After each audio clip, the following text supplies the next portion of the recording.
Sebenarnya kita ini ingin selalu baik, tapi ada orang-orang diterangkan cara baik-baik itu. Kayak misalnya ana wong kondo, Gus kula nu bojo kula cerewet ngene-ngene, apike kula pegat. Dicereweti bojo mbek diarani duda iku lara ndi? Lara diarani duda isin lho.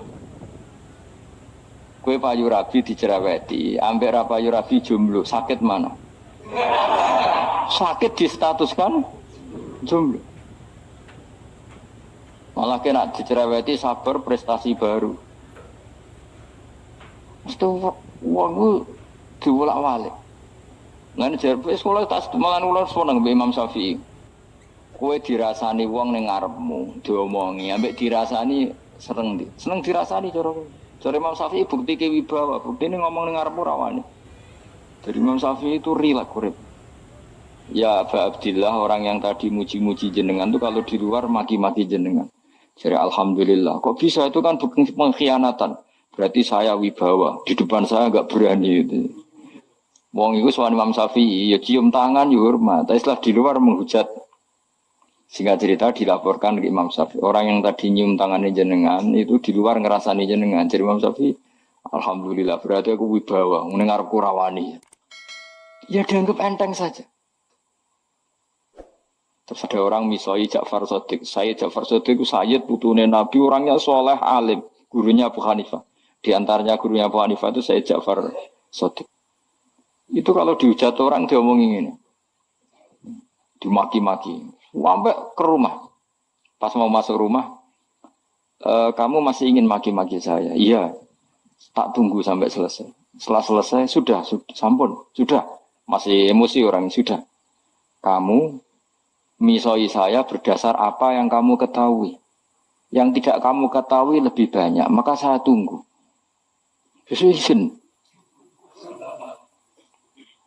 Izin sampai terus ketika ditanya, kenapa engkau sabar ketika jenengan saya pisui? Orang ini akhirnya tobat, mencium tangannya, mencium lututnya. Jawab saya Ja'far Shadiq ini. Aturahu tu'sokurhan, aturahu yu'sokurhan. Kowe ora ngrafaham kalimat itu, tapi tak terangkan ben dadi wali. Kowe roh pangeran, ya tahu. Sing durakani pangeran tuh banyak enggak, yang maksiati pangeran tuh banyak enggak? Banyak. Lah yung pangeran sing di langit bumi wae dimaksiati, apa meneh di rumah aku. Akhirnya terus jadi orang-orang soleh itu cara berpikir itu di luar kapasitas kamu. Apa ya? Mereka itu hanya Allah, tahunya itu hanya Allah. Aku kan enggak egois, harga diri. Wah, mana ada agama berdasar harga diri itu kalau dalam bahasa Arab disebut hamiyat al-jahiliyah itu gengsi no? Jahili. Makanya ketika saya berkali-kali cerita itu, ada seorang ulama dipanggil tetangganya, nom. Setelah sampai situ, sudah kembali, saya tidak butuh kamu. Setelah sampai rumah dipanggil lagi, sudah kembali lagi sampai 3 kali. Ulamanya tetap ceria, tetap nyaman. Ketika ditanya, kenapa engkau tetap nyaman? Wahai pemuda, kamu itu tetangga saya. Kata Allah dan Rasul, nak kue iman be Allah Rasul, kan ngapi itu tonggola, kan ngundang aku ya teko. Ya seneng nuruti perintahnya.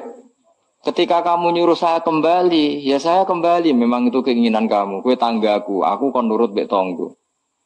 Aku ora urusane bek kue. Aku mau nyaman bek perintahnya. Nangis pemuda tadi itu tobat. Kalau kamu kan warga diri, orang kok dipimpong. Ini gak bakat wali blas. Ya. Jadi orang dulu itu nyaman. Karena yes, pikirannya namun Allah Subhanahu wa ta'ala. Umar bin Abdul Aziz itu termasuk khalifah paling soleh setelah periode sahabat. Itu mau kapundhut itu semua antai. Ketika keluarganya menangis, kenapa kamu menangisi saya? Ya karena engkau mau mati. Memangnya kalau mati mau kemana aja? Ila khairi madhubin ilaih, kedat terbaik. Terus aku mbok kon urip awor kowe gak jelas iso ngrumat aku ta ora. Anak Allah malah jelas. Saiki apik ndi urip mbek wong ora jelas sampai sing jelas. Ya wis kabundut. Kowe kan enggak mati ku wedi. Dosane akeh. Lah mungkin nak urip terus ra dosa apa ngene. Mung gaya tok wis. Dosa kula cek kathah Gus kok mati terus. Ya malah apik mati ora dosa meneh. Biasa wae nek ape mati biasa karena potensinya kamu urip suwi ku dosane apa taat meneh. Ya jawab. Potensine. Dosa meneh apa taat meneh? Apa ya dosa ya taat. Terus pas mati pas taat atau pas dosa? Ya ora usah ngono biasa ya. Ape mati mati ae matur pangeran Gusti nak saene mati nggih. Mati mawon nak saene urip nggih. Urip mawon Gusti semua anut jenengan wis. Zaman kula urip sing ngrumat jenengan mungkin sampean mati sing ngelola ngene apa? Jenengan pun donya sing ngurusin jenengan. Kan sebenarnya kalau kita berpikir itu kan nyaman. Zaman kamu hidup yang mengendalikan jantung, paru-paru, oksigen juga Allah. Dan kamu enggak tahu caranya, tahu-tahu hidup. Tapi setelah mati dikubur kamu iskal. Lalu sistem pernafasan saya gimana setelah saya mati? Memangnya zaman yang dunia kowe roh. Oh karena ada oksigen. Terus oksigen wujudnya karena apa kowe ya ora roh. Oksigen dari zat gini lah zat iku kok sapa ya ora roh. Mau gaya tok ngomong mau tetep akhir ora roh. Lan kadang kula gawok mbek wong goblok wis ora roh kabeh dari awal mau alam semoga iku gak usah nerang. Nah, artinya gini, kalau zaman di dunia kamu tidak bisa mengelola diri kamu sendiri, juga sama setelah mati tidak bisa mengelola diri kamu sendiri. Semua itu al-amru biyadil, semua itu dalam kekuasaan Allah Subhanahu wa ta'ala. Ya sudah, alaihi tawakkaltu wa ilaihi unib. Ya sudah, kita pasrah saja dan kita hanya kembali kepada Allah Subhanahu wa ta'ala. Ya sudah, itu agama. Tidak boleh logika pakai akal.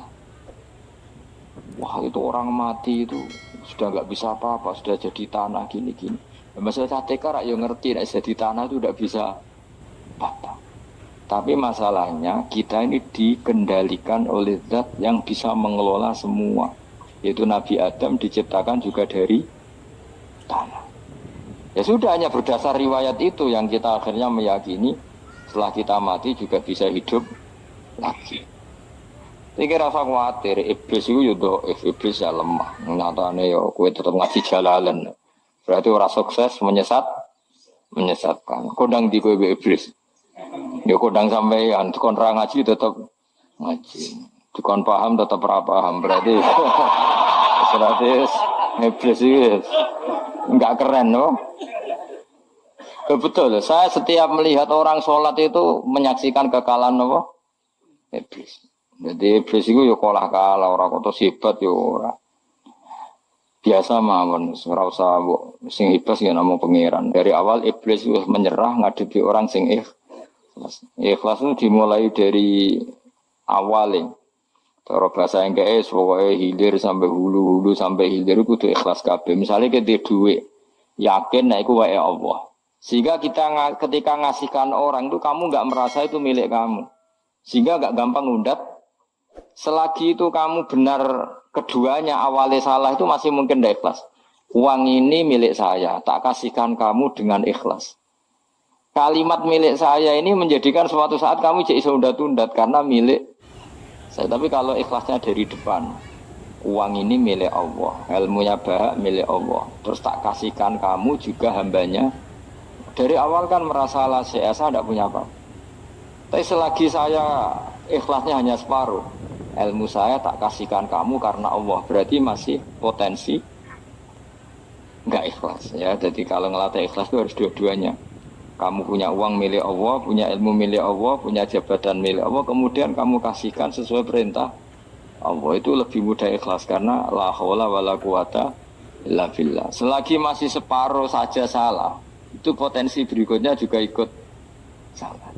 Misalnya aku ngurmat yatim mau ikhlas, duitku tak kena. Kata duitku itu menjadikan suatu saat. Dulu tak rumah terus saiki jebule lali aku. Tapi kalau alhamdulillah saya pernah digerakkan Allah ngurmat yatim dengan milik Allah juga. Sehingga kita sekedar pernah melakukan ketaatan ini senang. Enggak penting berikutnya anak yatim ini nanti peduli kita apa enggak, enggak penting. Itu ikhlas ya. Ikhlas itu sesuatu yang semuanya lillahi ta'ala ya, dan inna sholati wa nusuki wa mahyaya wa mamati lillahi rabbil alamin. Itu masyhur itu khilafnya ulama. Apakah malaikat itu termasuk umatnya Kanjeng Nabi Muhammad sallallahu alaihi wasallam? Ada ulama yang mengatakan cara pandang Nabi diutus itu untuk mensolehkan yang tidak soleh atau mensolehkan yang potensi tidak soleh. Kan orang itu ada dua, ada yang memang tidak soleh disolehkan, ada yang potensi tidak soleh. Sebetulnya sudah soleh tapi potensi juga tidak soleh, terus disolehkan. Nah malaikat ini kan tidak berpotensi maksiat, sehingga nggak butuh nabi.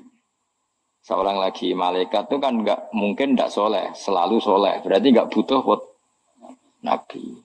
Itu cara pikiran Imam Suyuti. Sehingga dia mengatakan Quran itu memperingatkan semuanya kecuali malaikat. Karena malaikat tanpa diperingatkan sudah soleh.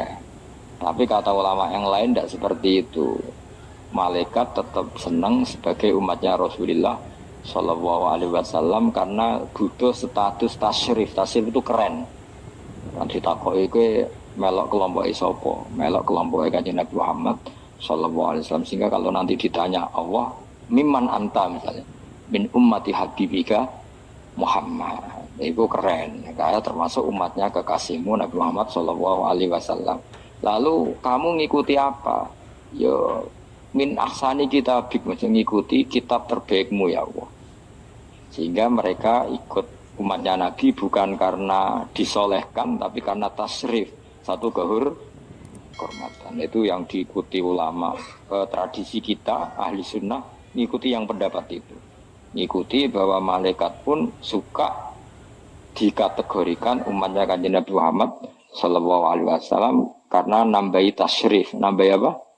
Tasrif. Masyhur itu Imam Suyuti dalam hal ini kita ngikuti ulama mayoritas, bukan ngikuti yang ini.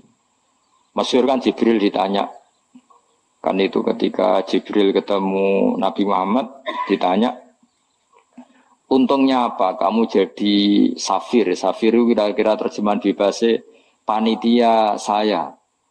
Jibril itu kan ya jauh dari langit turun bumi, dari langit itu kan jauh. Terus kamu untungnya apa? Karena Jibril itu tahu betul peristiwa yang pernah dilakukan Allah. Yaitu kayak apa malaikat yang di langit bisa diusir karena kesalahan tertentu. Malaikat yang sok suci kayak siapa itu Harut Marut juga dihinakan seperti itu.